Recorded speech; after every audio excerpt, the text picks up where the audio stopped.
So here it is, 2014 Prius V, and I am driving it.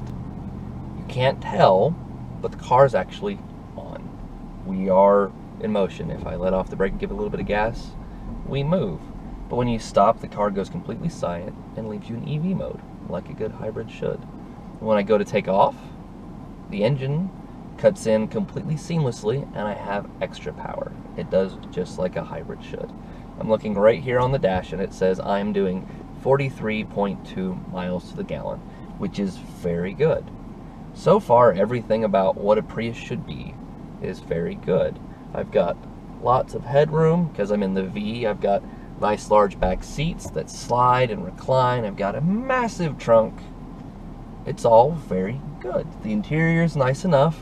Padding on the dash, padding on the door panels. Everywhere you touch is soft. Steering wheel's rubber, and that sucks. But otherwise, it's fine. It's everything I expected a Prius to be.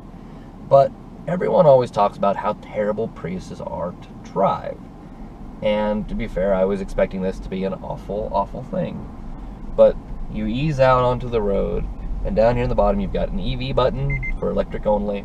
You've got an eco button, you can be in eco mode. You've got a little power button, and you can be in power mode. And when you push it in power mode, it'll do really interesting things. Like squeal a bit of tire on takeoff, and even give you some torque steer to fight with.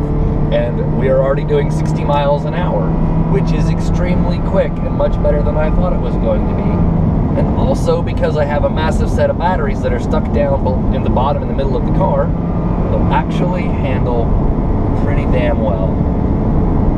Now, it's not a real race car, because I have these really low rolling resistance tires on there, and those are a bit greasy. And so, you know, if you're not careful coming into a corner, oh, there you go, you will plow a little bit wide. But it's a lot like small hot hatches in a weird sort of way, especially the Fiat 500. It reminds me of that a lot, because it has a CVT, so every time you give it gas, you can probably hear it. The engine just hits the top of the rev range and just sits there. So you always feel like you've revved the car out. You're just at the maximum of it. And everywhere you go, you're squealing tires, which is fun and interesting, and it makes you feel like you're going even faster than you really are. And it's like, this doesn't really suck to drive at all. Yes, there are some sore points. The steering wheel, while steering is direct, there's almost no feel to it, even when you're sliding around a corner like that. But, you know, I didn't expect much more. It is just a simple hybrid. You know, Toyota focuses on kind of removing people from the driving engagement, but traction control, stop being mean to me. But otherwise, this thing is kind of a blast to drive, and it's much more fun than I ever expected it to be. I have been hooning the crap out of this car. Corners too hot, slide just a little bit. If you're easy on the throttle, you can get the back end to step just slightly, and I'm only 3 miles an hour over the speed limit. It's fantastic. And the part that's amazed me the most is I'm sitting right here on the dash. I've got just over 43 miles to the gallon. If you look at the sticker says the maximum this car will do is 44 in the city. It'll do 40 on the highway and 42 combined. I have the sticker here. 40 on the highway, 42 combined, 44 city. And I'm doing what you guys are seeing me do, and I've got 43 miles to the gallon on the clock. That's fantastic. It's like my golf. It's kind of stupid and silly and fun when you want it to be, but you still get good fuel economy. I don't know how Toyota managed that one, because almost every hybrid, once you stick your foot in it and you're not using the battery power anymore, it really just drops that fuel economy number. But this one's fine. It just laughs at me and tells me to keep going. And really, I like that in a car. Except there are some spots that aren't great. Like whatever this steering wheel is made out of, it's this weird rubber, and it's not great. It feels weird and it feels sticky in your hand. But I mean, this is a base car. This is a Prius V level 3 or whatever they name their car numbers, and it has, the only option I have is I've got a cargo net in the back. So I'm like a $28,000 car after destination and everything. And yes, having a big screen with no navigation is a little annoying because I have that here, but otherwise I'm not missing much. I'm really not. I've got plenty of room. The air conditioning works great, the big screen is nice, the in-tune system isn't the best, but it's not the worst. The speakers sound pretty good. I don't need a huge audio upgrade for those. Some people want a sunroof, really don't care. Like, if I was going to buy a Prius, I would probably buy this exact car. I like the V better than all of the other cars because the V is the biggest, but you don't sacrifice a lot in the way of fuel economy, as you can see. And if you're gonna get a car like this, you might as well make it as practical as possible. Again, it's fairly fun to fling around, a lot better than I ever expected it to be.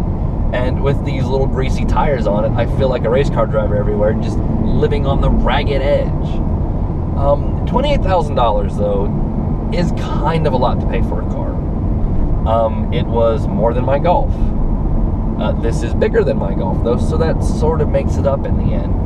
And yes, you can get cars for $28,000, $30,000 that don't have leather seats. You can, or that have leather seats rather, this one doesn't. You can get cars in that price range with navigation and lots of niceties, and you can even get fairly fuel efficient cars in that price range. But with almost every single fuel efficient gasoline based car I have ever driven, period, you never get anywhere near the numbers on those stickers. That's the problem with them. That's why Ford has had to redo all of the numbers on so many of their cars. Hyundai's had the same problem. They've had to go through and redo all their window sticker numbers because nobody can reach anywhere near what the sticker says. It's just a big false advertising issue. You know, that sticker says 40 miles per gallon on that car and you're hoping to get 33. It's terrible. This, I'm getting the exact opposite. It says I should get 42 combined. Most of my driving has been highway driving and back road Hoonage like this, so it should be closer to 40. And I've got over 43. I'm just ecstatic. Again, it's spacious enough. I've got cubby holes everywhere. So I've got storage down here, there's storage in the bottom, storage in the doors. I've got 2 glove boxes. There's acres and acres of room in the back. And anytime I want to, I just stand on the little pedal and the tires squeal as I take off. It's fantastic. Oh. Would this be better with a manual? Yes, because every car is better with a manual. Do I hate the CVT? A lot of the times, because that drone does get annoying when you're trying to merge onto the highway or something. But otherwise, I'm just really pleased with this car. And when you're done being a big hooning person, you can turn the little power mode off, slow down to roll through a residential neighborhood, and boom, I'm in pure electric mode, and I am being kind and gentle to the environment. Birds are waving at me as they drive or as they fly by. People on bicycles smile and wave. They don't think I'm the devil. Like, it's all very nice. It's very quiet. It's very comfortable. It's very useful. That, I think, is probably the biggest thing about this car, is it's all very useful. Nothing feels overdone. Nothing feels superfluous. It all has merit.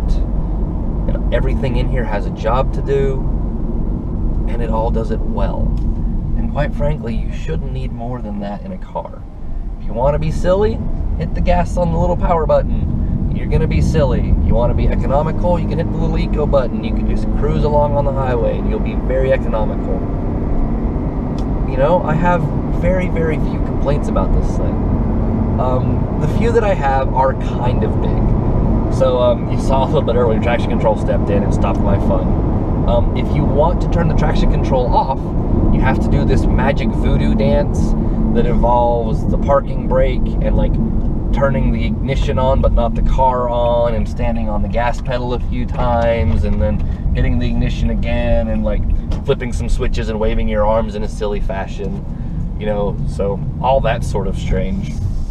I also have a center-mounted gauge cluster up here, which we covered on the interior.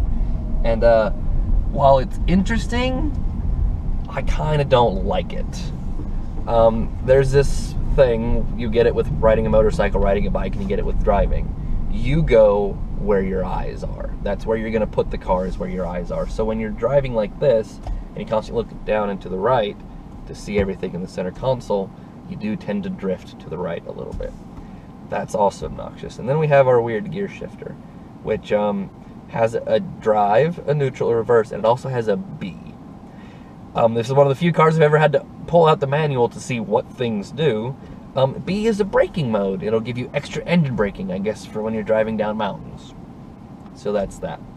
But my number one complaint about this car, above all things else, is if I put it into reverse, it beeps. And it's going to keep beeping and keep beeping until I back up to where I'm backing up to and put it in park, or I put it back in drive. Isn't that obnoxious? So back in drive. The only way to get that fixed is to take it into your local Toyota dealer, and they can adjust the settings at the dealership so that the car will only beep once or twice when you put it in reverse. But there will always be at least a beep, and there's nothing you can do about it. And if you want to change it, you have to go in for service to have it done. That's not fun. So, things that are good. When you push the power button, it'll go really fast, and it'll squeal tires, and it actually handles pretty well, and it's sort of silly and fun to drive. Fuel economy, it's fantastic, even though I'm driving it like an idiot. Overall, it's great. Things that are bad, it is a little pricey. Yes, $28,000 is kind of a lot of money for a base level car with cloth seats and no options. But it is kind of the premium version of the whole Prius lineup. It is the biggest one. There's plenty of space. It is a hybrid that costs money. Batteries are expensive. Center mounted console's stupid. Can't turn the traction control off. That's stupid. And reversing is stupid. But otherwise, I like this car a lot. I've been in a lot worse things, and I could think of a lot worse ways to spend money. So, this is the 2014 Toyota Prius V. And by golly, it doesn't suck. This has been Christian Moe, topspeed.com. I'll see you guys next time.